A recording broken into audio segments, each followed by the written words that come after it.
All right, let's get right into it. We are way past talking about some sci-fi future here. The age of AI is now, and it's coming for the American job market with a kind of speed and scale that is just different from anything we've ever seen.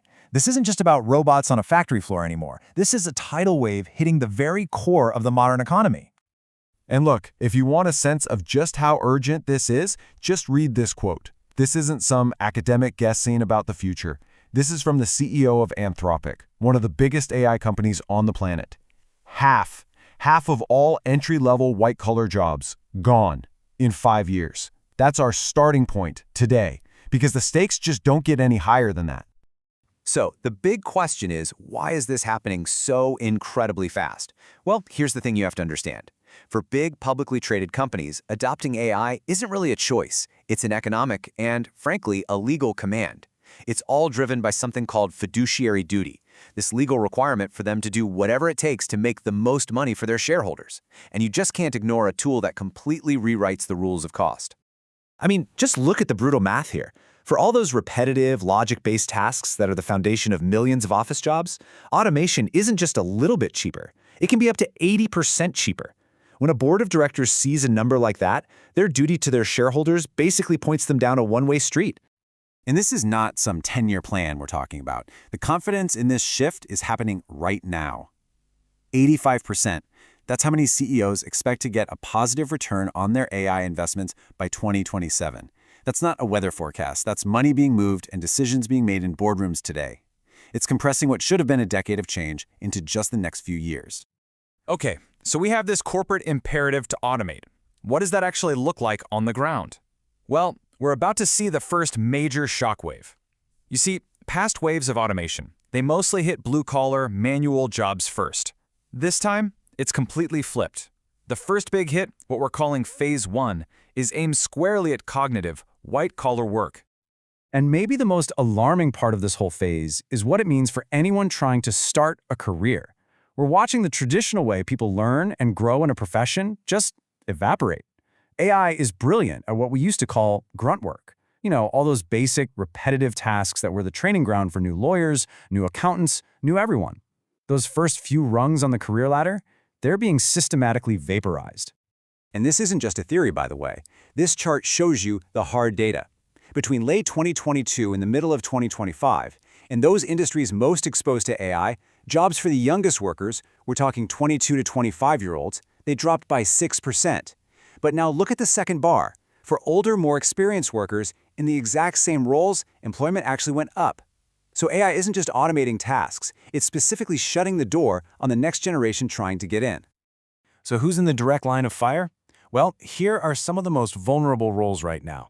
Bookkeepers, paralegals, administrative assistants. What do they all have in common? They're jobs built on predictable information, fixed rules, and routine analysis. And that is exactly the kind of cognitive territory that generative AI is designed to conquer and do it faster and cheaper than any person ever could. All right, so let's zoom out for a second. Let's pull back from the individual jobs and look at the entire economy. Because as this tech gets better and spreads everywhere, we're going to enter a second phase, a massive structural reordering of the entire American workforce. And while that first wave is crashing into offices, don't think for a second that the blue-collar impact is over. It's actually speeding up. Some projections show that AI and advanced robotics could replace as many as 2 million manufacturing workers by 2025 alone. So you've got this two-front war on routine labor, both in the office and on the factory floor. And this chart really helps you wrap your head around the sheer scale of this. By 2030, almost a third, 30% of all work hours in the US could potentially be automated. Now that's not a third of all jobs, it's a third of the actual work that people currently get paid to do. So you have to ask, right, what happens to the people who are doing all those hours of work? The conclusion from analysts like McKinsey is just staggering. They estimate this whole shift is going to force about 12 million Americans to find completely new types of jobs by 2030.